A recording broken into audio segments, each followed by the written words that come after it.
All right, guys, we are back. We're talking about money, the best thing to talk about as a small business owner. And we've got Richard Kerr and Nate Richardson from The Points Guy. And these are both people who I've been working with, who become friends of mine, who I love and appreciate. And the topic today is kind of a fun one, which is credit cards and points and maximizing points. Richard obviously has an airplane behind him, something that not many of us have been on recently, but hopefully again soon we will. But can you guys maybe just start by telling us, maybe Nate, tell us a bit about The Points Guy. What's the business? What do you guys do? How is it relevant to small business? So The Points Guy started out about 10 years ago this month with a guy named congratulations. Brian.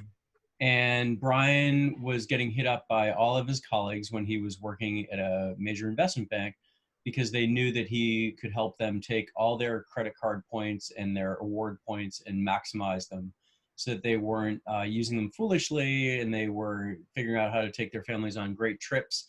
And Brian's backstory is that he had done that for his family. As it evolved, what happened is that The Points Guy has become the lifeblood for the credit card industry when they introduce new travel cards. And part of that has been that there are a lot of credit card companies out there that have really amazing small business cards that have benefits that go and extend into allowing you to manage your employees' rewards and helping you to use those rewards for your business and your personal travel. So the business has evolved dramatically and become a juggernaut in the space, where what we are able to do is to help both individuals and small business owners choose the right credit card, help them to make that decision in the right way, and to take the points and miles that they're earning and maximize them. So where do you best spend those? And if you're a hoarder of those points, when's the right time to pull the trigger and say, I'm going to use these for X, Y, or Z on my business.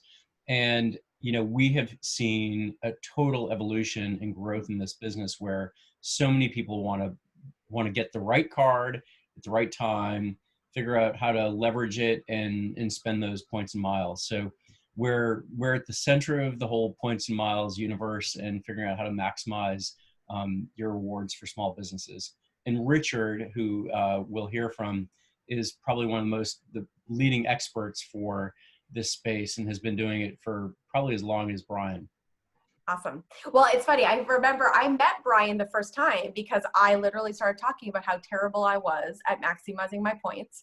And he's like, let me help you. And then I met Richard years later and I was like, Richard, I'm still terrible at maximizing my points. And Richard was like, Krista, let me help you. So I am someone who needs you guys. I am in that category. Never take your credit card out when you're with Brian or Richard, because inevitably they're going to be like, why are you using that card right now?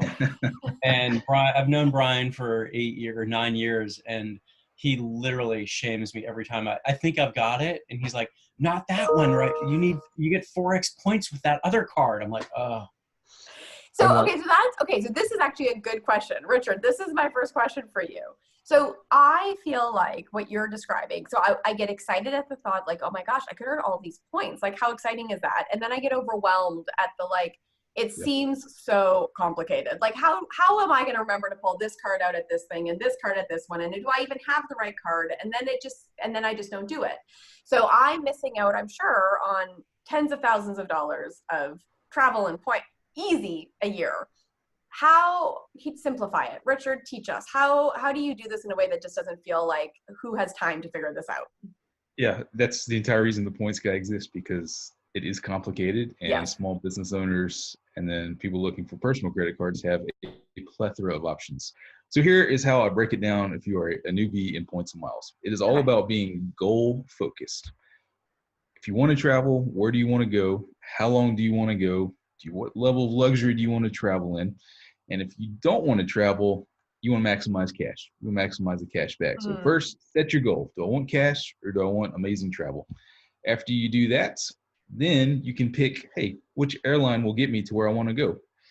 Krista, you like to go to Australia. So maybe you want to use points and miles there. What airline do I want to fly? And then once you figure out that loyalty program, you figure out the best credit card that matches your goal. And once you stay goal focused like that, becomes a whole lot easier, because you say, hey, I only want to fly Qantas. How do I get Qantas points? What credit card can do that?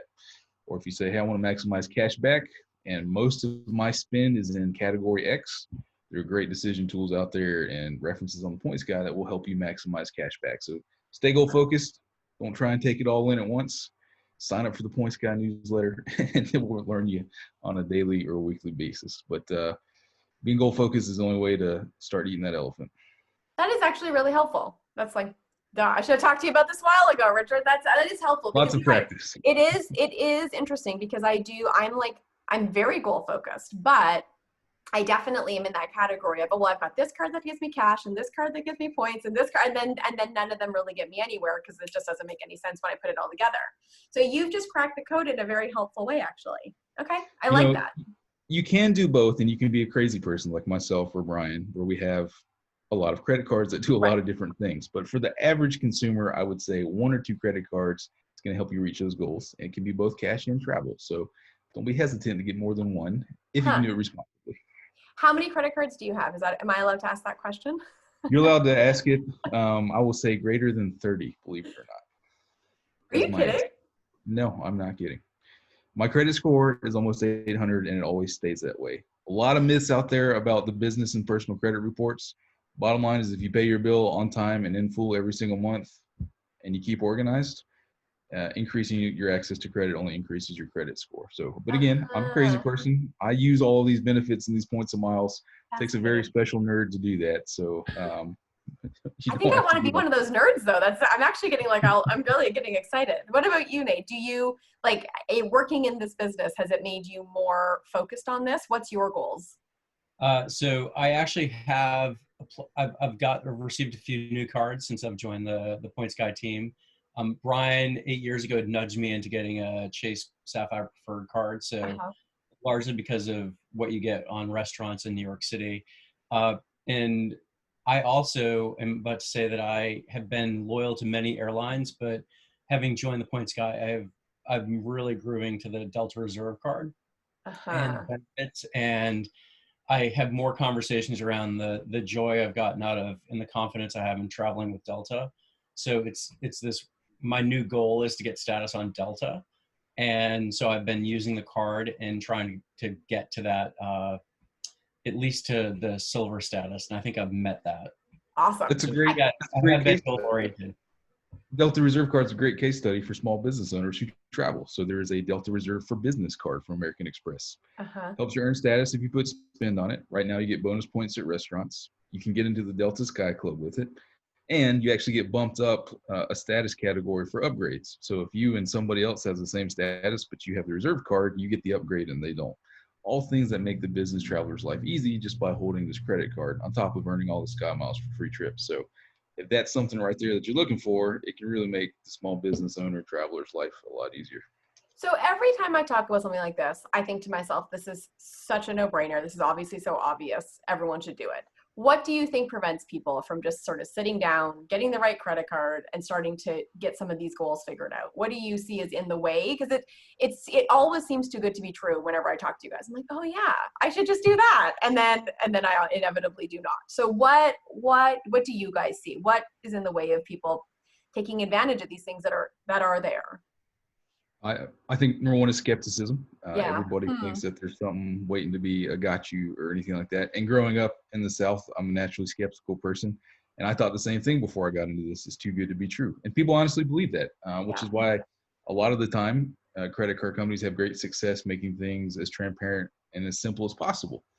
The other thing is decision fatigue. Once you have all of these choices and you think, I don't want to do it, people just don't make the decision. So being skeptical and decision fatigue are the two things that I see hold up people from picking that right credit card. Yeah, that's real. Nathan, you and I have had really good conversations about just the trials of being a business owner, right? It's hard to be an entrepreneur. You've got your own stories, I've got mine. So certainly it's true that a lot of small businesses, their credit gets dinged in their journey, right? It kind of, you have good years and bad years with your credit as you manage cash flow and you just manage the realities of being a small business. So is it true? I would imagine something that would stop a lot of businesses is thinking, oh, well, my credit's not great. I won't get the best cards. And so I won't even bother. I'll just keep doing what I'm doing, maybe for fear of rejection. What advice do you have for someone who maybe, is not a delinquent, but just has the regular realities of sometimes not the perfect credit score? How do you How do you get started if that's the case? You have nothing to lose by trying, right? Yeah. So I think the first thing is like, go apply and see what you can get, and start small with a small credit line and go from there. And there are cards for everyone at every spectrum of the small business range.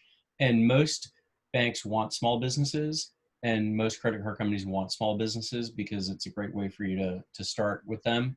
And as I've mentioned, I've had small businesses, tech companies that are startups, and there are times we used our credit card for various things, and it was extended pretty far along, and the bank worked with us, and the credit card company in their credit card attached to it worked with us. I have relatives who are small business owners who are wildly loyal to someone like Cap One, a cousin who's a small business owner, because they've seen her through so much, and she sees the benefits, and it becomes this really important relationship. But in both cases, you start small and you grow the relationship, and generally you start to see the benefits, and they'll extend your line. But you have to start start small and see if you can apply to a bank or a credit card company that you feel comfortable with, and hopefully you get approved, and you move up the ladder from there. Yeah. Yeah, I think that's right. When I moved to the US, I had no credit because I'm Canadian. And I remember going through the process of looking at credit cards and thinking, oh, this is so embarrassing, actually.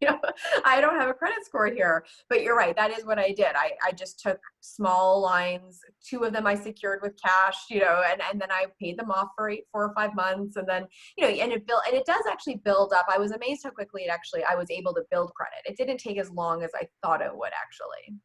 The history of Capital One is that's how they started. They started, 25 years ago with people that didn't have great credit, and gave them $200, $300, $400 credit lines, and allowed them to do exactly what you just said, to build their credit score and build their credit profile. And I think that they deserve a lot of credit for that. And there are other credit card companies now that are doing similar things for small businesses and for individuals who lack credit history. And I think it's really important that we encourage people to build a credit history, because for better or worse, our entire economy is based on, do you have a credit score? And 50% of the population is unbanked, so they lack a credit score, which limits their ability to do so much more. Yeah, anything. So look for those starter products to build your credit score. Yeah, I think that's right. It's funny, in another conversation we had talking about debt recently, it was really the same conversation, right? Like, you may not be able to get the perfect debt, or you may not get as much money as you want, but start somewhere and build, right? And I think that's, as entrepreneurs, we always want the best, or that we want it fast, right? But some of this stuff, it does just take time, right? You've got to build and build and build, and the reward will come eventually. So, Richard, I see you want to say something. Go. Same goes if you've had some mistakes in the past, or if you've had things go south out of your control in the past. For a lot of people say, I had a business go under 7 years ago, so I just don't mess with it anymore. You can recover quickly as well by showing good behavior over the course of less than a year. So to all those people who say, I don't want to mess with this because of some rough luck in the past, don't worry about it. You can recover over time. Yeah, I think it's important for us to remember that, because I think, in almost every one of these money conversations we've had, I always say that one of the things that strikes me working with small businesses, especially about helping them hit their financial goals, is there's a lot of shame and emotion attached to money when you're an entrepreneur. And so I think a lot of the things that are just logical, we'll start with a smaller credit line, or, build up and then go from there. There's so much emotion attached to it. It's the emotion that stops us, not the actual practical idea that there is no solution. So, okay, let's go back to talking about some fun things. So, Richard, if you were thinking about your goals for points and you had to choose between travel and cash, is it truly just a personal decision, or are there any trends in which one you'll ultimately get more value for? Like, if I love travel, so that would be my instinct would be that. But how do you compare value? Can you? Yeah, you can. And I'm going to get just a little bit nerdy on you for a second. Okay, do it. I like it. There are points that you can earn from banks that do not have a fixed value. Okay. Depending on how you redeem these points, you can get really outsized value, or you can get undervalue from them, which is why the points guy exists, so that we create educational material that allows you to get outsized value. Yeah. That means your potential is always higher by earning points rather than straight cash back. You get a 2% cash back card, that's great, but no matter what you do, your value will never exceed a 2% rebate on what you spend on that card, versus earning some of these bank points like American Express points or Chase points or Capital One points that give you the potential for outsized value, like redeeming for a $10,000 business class flight. Doesn't matter what that flight costs, an airline program will always charge you the same amount of miles. Right. So I like going for the outsized value, and a lot of people do. Flying these jets behind me up front and the pointy end on something that I could never afford personally is really what got me into this. So if you want the cash, you can take it. And I'd never fault anybody for doing that, especially business owners. I get it. But if you're after that outsized value, that's where the points make it possible. Interesting. Okay, that's actually very helpful, because you're right. Because the cash seems alluring, right? Oh, well, there's $20 I got. But if you have the equivalent of a $2,000 flight that you could get, that's the way to go. I think so. And it just really comes down to, you have to spend the time to educate yourself just a little bit. And you got to be willing, but that knowledge hurdle is often far too much for people to get over. But it's worth it in the end, I promise you. Okay. Do you ever get tempted with pay with points, Richard? Say it again. Do you ever get tempted with the pay with points option that you see on checkouts in different places? It takes very unique circumstances, which we happen to be in right now, where some of the credit card companies have come out and said, with Chase, for example, you can redeem your points at greater than 1%, which is usually their value, towards groceries purchases. So, typically that's something I would never do, but now that I get 1.5% to cover all of my grocery bill, I have a 3 and a 5-year-old that eat really healthy, expensive food. So and they eat a lot of it, believe it or not. So, having the ability to make that free right now is very tempting. Traditionally, no. And one of the things that we see that just really hurts my feelings as a points and miles professional is when people use points for merchandise. They say, look at this blender or this bicycle I got with my points. You're just getting very subpar value by doing that, because the amount of points that they charge for a $300 bicycle could get you a $5,000 transatlantic flight, right? So these are the things you need to be aware of. So typically redeeming points for either cash or merchandise is not something I like to do. Right now it happens to be attractive because of limited time promotions. But please don't redeem your points for blenders. Please don't do that. That should just be the theme of it. This is the advice from the Points Guy to all small businesses. Do not redeem your points for blenders. You see it all the time. So is it true? Is it true that flights are generally the best value? Is that generally the best way to use points? Flights are luxury hotels or hotels during peak dates. Right. I love redeeming points for hotels around college sporting events, professional sporting events, when they're going for $1,000 a night, but still very few points, or getting those flights, especially long haul flights. You can really just get tremendous value that equate to 10 to 15% rebates on the spend that you put on a credit card. So if you're a small business owner, which every small business owner travels, they go to conferences, they travel for business development, they travel with their family. I mean, it'd be fun to do like a very clear goal, right? I am going to replace all my travel costs in my budget with points, and I'm going to, get the card and the spending right so that I can cover that. I mean, that's real value. I mean, that is, and we were talking before we started recording that when you're in the middle of a crisis, cash is king, right? And I remember one of my business advisors, this is not new news, but it costs, you have to make a lot of money to make $1 in your pocket.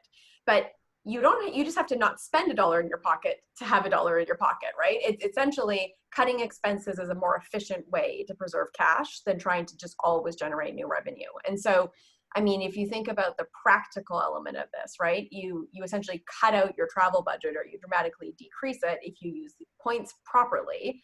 That could make a big difference for an average small business. We do that here at the Points Guy.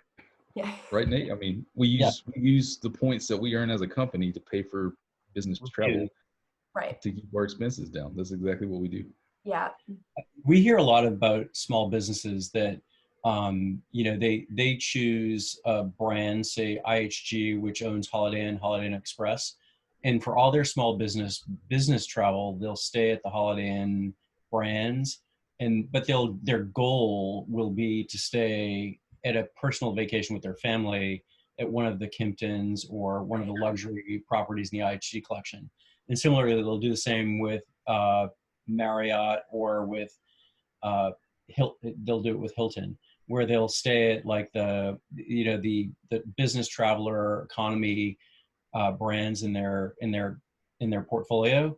They'll accumulate the points and miles or the points with those hotels and use those to take their family on a big vacation. So we hear a lot of really interesting use cases by small businesses where they're able to really maximize, and to Richard's point, set a goal of, I want to go to the Maldives and use all these Holiday Inn points at the top end resort in the Maldives. That's cool. It's actually, oh, go ahead, Richard. There are loyalty programs just for small businesses. Right. They're actually subcategories of programs. So all of your employees can stay at the same hotel chain and your master account is credited. They get their individual points as well, but your master account also gets points, which become, I've seen dentists send their entire staff on Christmas vacations from the master account. I mean, just tremendous ways that small businesses can pool rewards that cost nothing, by the way. These are free. These are incentives to get you money you're spending anyway. And pool it. So there's a sub level that these companies are continually struggling to get the message out that we have a small business loyalty program that is like a second layer of earning on this. So there's just a lot of opportunities out there for small business owners. There is, I know it's, and to your point, we started by saying this. So one of the last questions I'll ask is, at a really practical level, so, set the goal, right? So let's just say we all have the goal. We want to counteract our business travel and our family travel with points. Let's say that that's the goal.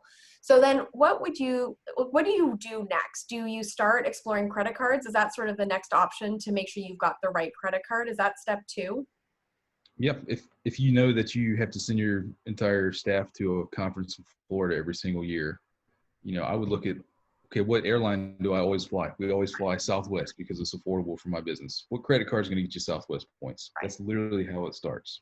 Then you get that Southwest business credit card, which they have, gives you all kind of perks for flying Southwest, believe it or not. Put all of your company spend on that every month, get the sign-up bonus, and then the conference next year, especially with Southwest, you're gonna be able to send your entire staff with free plane flights. I mean, so that's literally the flow of how it works. Amazing. Is there a way, so let's say I live in New York City, but I spend time in Australia. I do this, I do that. I tend to order in food once a week.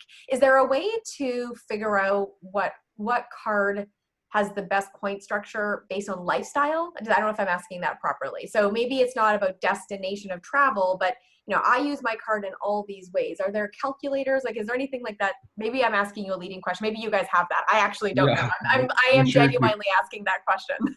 No, if you head to the old Google machine and pop in the points guide, best credit card for Amazon spenders, best credit card for Costco buyers, which tons of small businesses source supplies at Costco. Yeah. We have a guide there that will break it down. And these are not, this is our writers and our editors' expertise. This isn't somebody paid us to be on this list. I mean, it's literally what we think is best. Genuinely the best. Spend all of their money at Amazon. You make the list. And so we definitely have those guides that are out there. Okay. And to Richard's point, we not only we have the lists and the guides, but we are introducing an app in the next 3 months that will help you make that decision and manage your points and miles so that you're doing it, you're maximizing all of those points and miles, and the tools and calculators will be there. So the engine will help you to make that decision. That's awesome. That's great. So watch the space. Okay. I know there's a lot of skepticism out there, but it is literally doing nothing more than maximize what you already do. Yes. And a rebate in the form of points or cash back. And they're seen as rebates in the IRS's eyes, and they're not taxable. So that's always a key point as well. People ask that all the time. Do I have to pay taxes on my credit card rewards? No, you don't. They are rebates from using the card. Credit card rewards are not taxable. Bank account rewards are. Right. Caveat there. Credit card rewards are not taxable. How fascinating. How fascinating.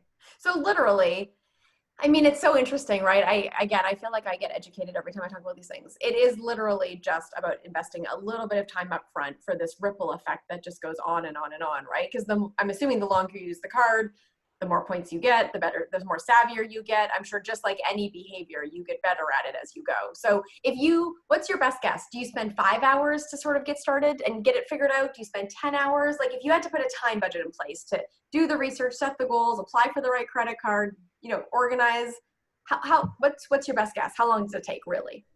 Yep. Right now, I would say between 5 and 10 hours of reading and research. In a few weeks, with the course we're building, hopefully an hour and a half is Okay. what the goal is now to give you the Awesome. base knowledge to make it Okay. happen. But right now, Head of the Points Guy, 5 to 10 hours of research starts with our written beginner's guide, which will soon be an interactive course. But I'm telling you, this 5 or 10 hours, I know everybody's busy, especially as an entrepreneur, small business owner. It is well worth saving the cash down the line. It is. No, it is. Listen, to invest 5 or 10 hours to offset your entire travel budget as an example of a goal, it is good. It is actually a good investment. There's no question about that. Okay, do either of you guys have final comments? Just, small businesses are going to be watching this. We're talking about money, which can be a complicated topic at the best of days.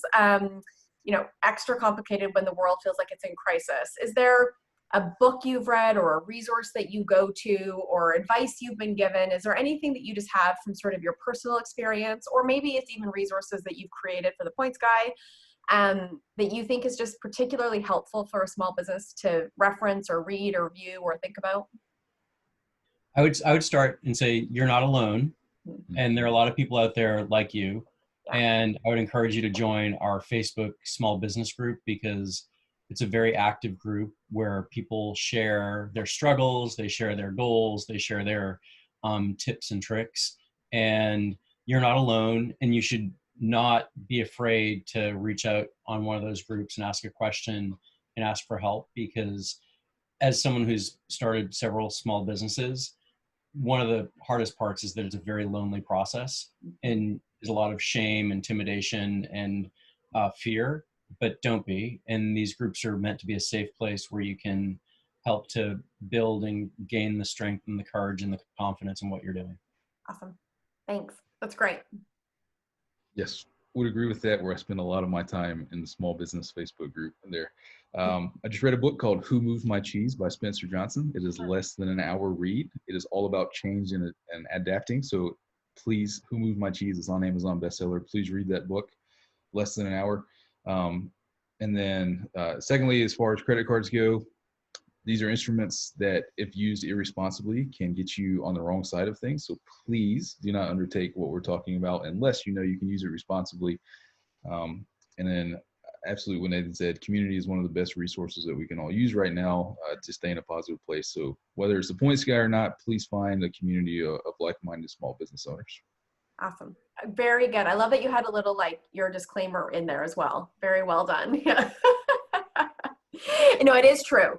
That is definitely a good point, right? Don't go spend tens of thousands of dollars on credit cards to get the points if you can't pay the credit card off at the end of the month. That is an important note to add to the conversation for sure. Very much. All right. Well, thank you guys. This is wonderful. You guys are doing really great things for small business. I'm appreciative of your time, and hopefully we're going to have a whole bunch of small businesses who are taking their families on vacations next year. Their travel budget is completely covered by points because they watch this. I hope so. Thanks, guys.